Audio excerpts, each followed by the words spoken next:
રાજકોટમાં પનીરની ફેક્ટરીમાં એસઓજીના દરોડા 800 કિલો શંકાસ્પદ પનીરનો જથ્થો ઝડપાયો। પનીરના સેમ્પલ તપાસ માટે લેબમાં મોકલવામાં આવ્યા। પનીરમાં પામ તેલનો ઉપયોગ કરતા હોવાનો ખુલાસો થયો છે। તો રાજકોટમાં પનીરની ફેક્ટરીમાં એસઓજીએ દરોડા પાડ્યા। 800 કિલો શંકાસ્પદ પનીરનો જથ્થો જપ્ત કરવામાં આવ્યો છે। પનીરના સેમ્પલ તપાસ માટે મોકલવામાં આવ્યા છે।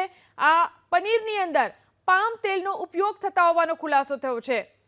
તો રાજકોટમાં પનીરની ફેક્ટરીમાં એસઓજીના દરોડા। પામ તેલનો ઉપયોગ આ પનીરને બનાવવામાં થતો હતો।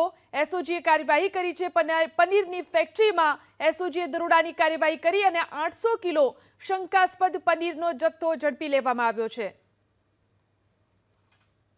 રાજકોટમાં પનીરની ફેક્ટરીમાં એસઓજીના દરોડા 800 કિલો શંકાસ્પદ પનીરનો જથ્થો ઝડપાયો।